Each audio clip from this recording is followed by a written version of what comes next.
அனைவருக்கும் நிலா அகாடமி அன்பு வணக்கங்கள். இந்த வீடியோவில் என்ன பார்க்க போகிறோம்னா, தமிழக அரசால் வெளியிடப்பட்டுள்ள தினம் ஒரு வினாவை பற்றி தான் பார்க்க போகிறோம். அதாவது Tamil Nadu department of information and public relation department வந்து பார்த்தோன்னா ஃபேஸ்புக், டெலகிராம், இன்ஸ்டாகிராம், அதுக்கப்புறம் யூடியூப் போன்ற சமூக வலைத்தளங்களில் வந்து பார்த்தோம்னா தினம் ஒரு வினாவை வந்து பார்த்தோன்னா பதிவிட்டிருக்காங்க. இது வரைக்கும் 97 வினாக்கள் வந்து பார்த்தோன்னா பதிவிட்டிருக்காங்க. அதில் நம்ம சேனலில் வந்து பகுதி 1, பகுதி 2ன்னு மொத்தம் 80 கொஷின் வந்து போட்டிருக்கோம். இந்த வீடியோவில் சொல்ல போகிறது வந்து பார்த்தோன்னா பகுதி 3வது பகுதி. இதில் ஒரு 17 கொஷின் வந்து பார்த்தோன்னா பார்க்க போகிறோம். இதில் முதல் கொஷின் வந்து பார்த்தோம்னா, தமிழ்நாடு பிற்படுத்தப்பட்டோர் பொருளாதார மேம்பாட்டுக் கழகம் டேப் செட்கோ அப்படின்னு வந்து பார்த்தோன்னா சொல்கிறாங்க. இந்த டேப் செட்கோ மூலம் குழுக்கடன் திட்டத்தில் வழங்கப்படும் அதிகபட்ச கடன் உதவி எவ்வளோன்னு கேட்குறாங்க. இதுக்கு ஆப்ஷன் டி வந்து 25 லட்ச ரூபா. அதாவது இந்த டேப் செட்கோவில் 3ஆக வந்து பார்த்தோன்னா பிரிப்பாங்க. தனிநபர் கடன் தனியாக தருவாங்க, அடுத்து குழுக்கடன், அடுத்து கறவை மாடுகளுக்கான கடன் வந்து பார்த்தோன்னா கொடுப்பாங்க. தனிநபர்களுக்கு மற்றும் குழுக்கடன் ரெண்டுமே வந்து பார்த்தோன்னா 25 லட்ச ரூபா கொடுப்பாங்க. அதுக்கப்புறம் கறவை மாடுகளுக்கு வந்து பார்த்தோன்னா ஒரு மாடுக்கு 60,000 அப்படின்னு தலா 2 மாடுகளுக்கு வந்து பார்த்தோன்னா 1,20,000 வந்து பார்த்தோன்னா மானியமாக வந்து பார்த்தோன்னா கொடுப்பாங்க, கடன் உதவி கொடுப்பாங்க. இதை பற்றி பார்க்கலாம். அடுத்து தமிழ்நாடு பிற்படுத்தப்பட்டோர் பொருளாதார மேம்பாட்டுக் கழகம் டேப் செட்கோ மூலம் கறவை மாடு வாங்குவதற்கு வழங்கப்படும் அதிகபட்ச கடனுதவி கேட்குறாங்க. 1,20,000. ஆக்சுவலாக இது வந்து பார்த்தோன்னா ஒரு மாடுக்கு வந்து பார்த்தோன்னா 60,000. ஒரு மாடுக்கு 60,000. 2 மாடுகளுக்கு தலா 1,20,000 வந்து பார்த்தோன்னா போட்டிருக்காங்க. இந்த டேப் செட்கோ மூலம் வந்து பார்த்தோன்னா 16,155 நபர்கள் வந்து கடனுதவி பெற்று தொழில் முனைவராக ஆயிருக்காங்க அப்படின்னு வந்து பார்த்தோன்னா ஒரு டேட்டா சொல்லியிருக்காங்க. இதை பற்றி பார்க்கலாம். இந்த டேப் செட்கோவோட விரிவாக்கம் அப்படின்னு பார்த்தோம்னா, Tamil Nadu backward classes economic development corporation limited அப்படின்னு சொல்லியிருக்காங்க. இது தொடங்கப்பட்ட ஆண்டு பார்த்தோன்னா 1982 வந்து பார்த்தோன்னா தொடங்கியிருக்காங்க. இந்திய கம்பெனிகள் சட்டம் அல்லது இந்திய நிறுவனங்கள் சட்டம்னு சொல்லுவாங்க. 1956 வந்து பார்த்தா இந்த சட்டம் கொண்டு வந்தாங்க. இந்த சட்டத்தின் கீழே வந்து இந்த நிறுவனத்தை பதிவு செஞ்சுருக்காங்க. இது தொடங்கப்பட்டது 1982. இதோட நோக்கம் வந்து பார்த்தோன்னா பிற்படுத்தப்பட்டோர், மிகவும் பிற்படுத்தப்பட்டோர், சீர்மரபினர் சமூகங்களை சேர்ந்த தனிநபர் அல்லது குழுக்களுக்கு நிதி ரீதியான குறைந்த வட்டியில் கடன்கள் வழங்குவது இதோட முக்கிய நோக்கம். இதில் கடன் உதவி பார்த்தோன்னா தனிநபருக்கு 25 லட்சம், குழுக்கடனுக்கு 25 லட்சம், கறவை மாடுகளுக்கு ஒரு மாடுகளுக்கு 60,000 வீதம், 2 மாடுகளுக்கு வந்து 1,20,000 வந்து பார்த்தோன்னா கொடுக்குறாங்க. அடுத்த கொஸ்டின் பார்க்கலாம். இந்தியாவில் முதல் முறையாக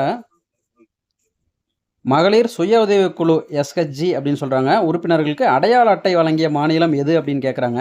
இதுக்கு ஆன்சர் வந்து பார்த்தோன்னா தமிழ்நாடு தான். இதை பற்றி பார்த்தோம்னா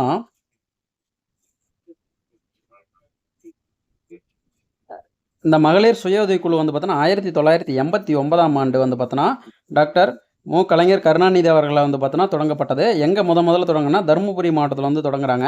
இதோட நோக்கம் வந்து பார்த்தோன்னா பெண்களின் சமூக பொருளாதார மேம்பாடு தான் இதோட முக்கிய நோக்கம்னு சொல்கிறாங்க. இந்த சுய உதவி குழுவோட உறுப்பினரோட தகுதிகள் வந்து பார்த்தோன்னா ஒரே கிராமம் அல்லது ஒரே பகுதியை சேர்ந்தவராக வந்து பார்த்தோன்னா இருக்கணும். அதில் 18 வயது முதல் 60 வயதுக்கு உட்பட்டவர்களாக வந்து பார்த்தோன்னா இருக்கணும். குறைந்தபட்சம் 12 நபர் முதல் 20 மகளிர் வரை உறுப்பினராக இருக்கலாம் அப்படின்னு சொல்கிறாங்க. அடுத்து விதவைகள், கணவரால் கைவிடப்பட்டவர்களுக்கு முன்னுரிமை வழங்கப்படும் அப்படின்னு வந்து பார்த்தோன்னா சொல்லியிருக்காங்க. இதில் 12 நபர் முதல் 20 நபர் வரை வந்து பார்த்தோன்னா இருக்கலாம்னு சொல்லலாம். அவங்களோட பொருளாதார பின்னணி வந்து பார்த்தோன்னா ஒரே மாதிரி பொருளாதார பின்னணியாக தான் இருக்கணும். அது ஒரு தகுதிங்க. அடுத்த கொஸ்டின் பார்த்தோம்னா, நான் முதல்வன் திட்டத்தின் கீழ் எத்தனை மாணவர்கள் திறன் மேம்பாட்டு பயிற்சி பெற்றுள்ளனர்? இந்த நான் முதல்வன் திட்டம் வந்து பார்த்தோன்னா 2022 மார்ச் 1 வந்து தொடங்கப்பட்டதுங்க. இது தமிழக பள்ளி மாணவர்களுக்கான ஒரு திறன் மேம்பாட்டு திட்டம் தான் இந்த திட்டம். இந்த திட்டத்தின் மூலம் வந்து எத்தனை மாணவர்கள் வந்து திறன் மேம்பாட்டு பயிற்சி பெற்றுள்ளனர் அப்படின்னு கேட்குறாங்க. இதுக்கு ஆன்சர் வந்து பார்த்தோன்னா 14,60,000 பேர் வந்து பார்த்தோன்னா திறன் மேம்பாட்டு பயிற்சி பெற்றிருக்காங்க. இதை பற்றி பார்ப்போம். நான் முதல்வன் திட்டம் வந்து பார்த்தோன்னா மார்ச் 1, 2022 வந்து பார்த்தோன்னா தொடங்குறாங்க. இதோட நோக்கம் தமிழ்நாட்டில் உள்ள பள்ளி மற்றும் கல்லூரி மாணவர்களுக்கான ஒரு திறன் மேம்பாடு மற்றும் வழிகாட்டுதல் திட்டம் சொல்கிறாங்க.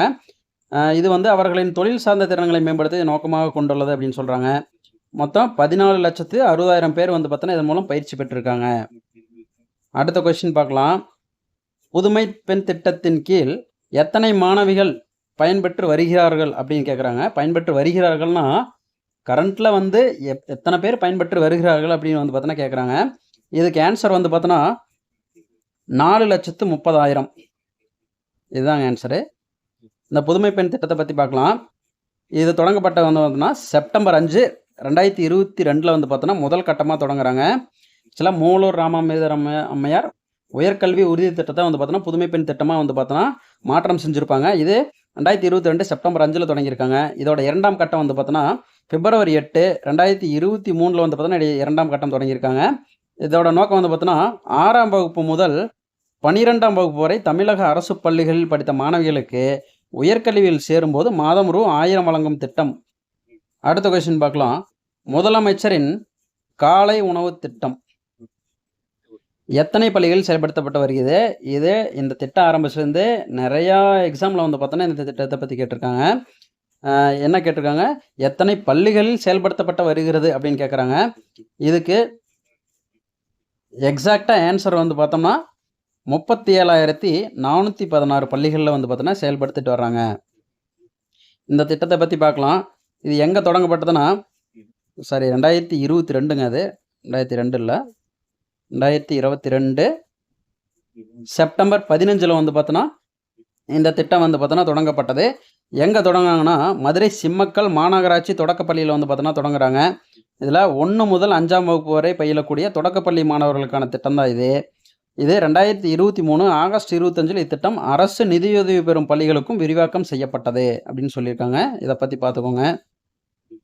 அடுத்த கொஸ்டின் பார்க்கலாம். புலம்பெயர்ந்த தமிழ் இளைஞர்களை தமிழ் பாரம்பரியத்துடன் இணைப்பதற்காக தமிழ்நாடு அரசால் மேற்கொள்ளப்பட்ட சுற்றுலா திட்டத்தின் பெயர் வந்து பார்த்தோன்னா வேர்களை தேடி திட்டம். சிங்கப்பூரில் வந்து பார்த்தோன்னா தொடங்கப்பட்டது. அடுத்த கொஸ்டின் பார்க்கலாம். அடுத்த யானைகள் பாதுகாப்பு திட்டத்தின் கீழ் தமிழ்நாட்டில் அமைக்கப்பட்டுள்ள யானை காப்பகங்களின் எண்ணிக்கையை கேட்குறாங்க. மொத்தம் 5 யானை காப்பகங்கள் இருக்குங்க. அது என்னன்னு பார்க்கலாம். அடுத்து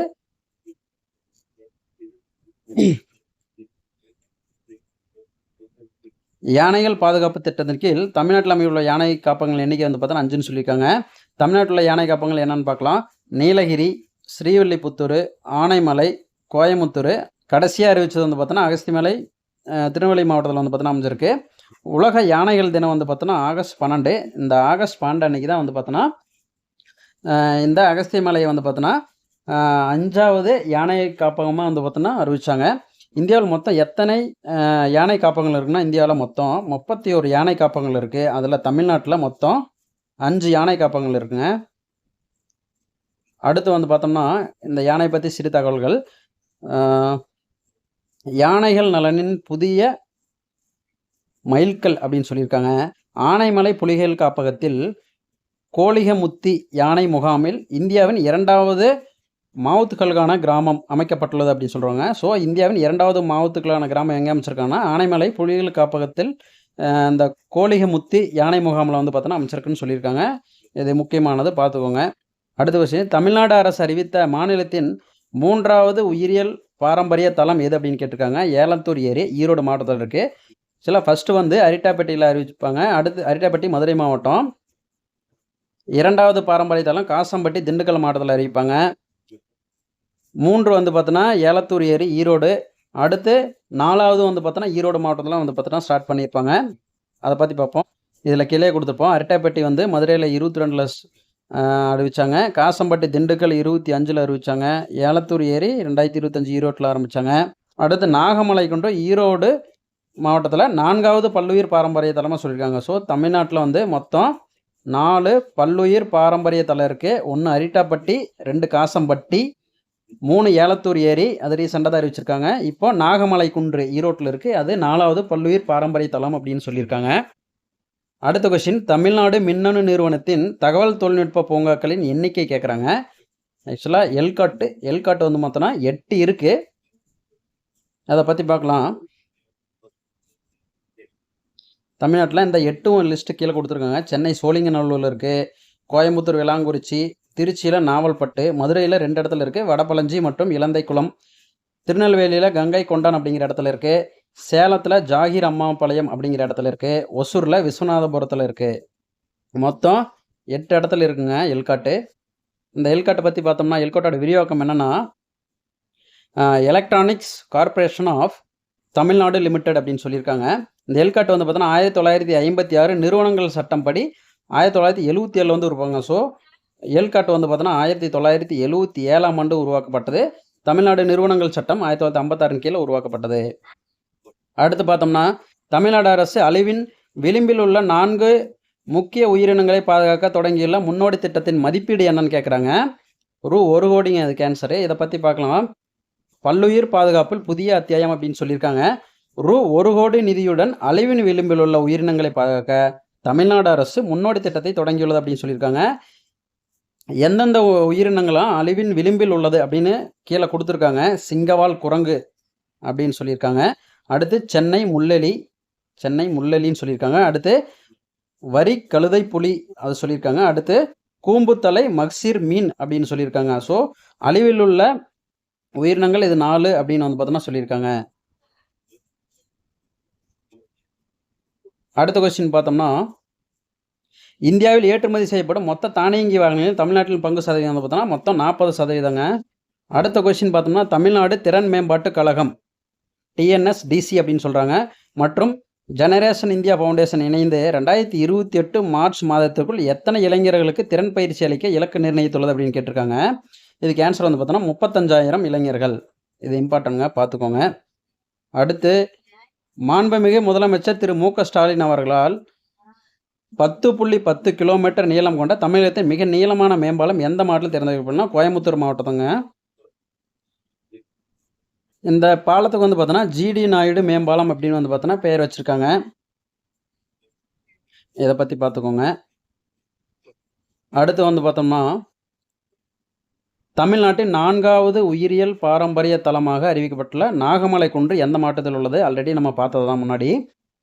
மதுரையில் அரிட்டாப்பட்டியில் இருக்கும், ஈரோடு ஏலத்தூர் ஏரி, திண்டுக்கல்லில் காசம்பட்டி, மறுபடியும் ஈரோட்டில் இந்த நாகமலை குன்றை வந்து பார்த்தோன்னா 4வது பாரம்பரிய தலமாக வந்து பார்த்தோன்னா அறிவிச்சிருக்காங்க.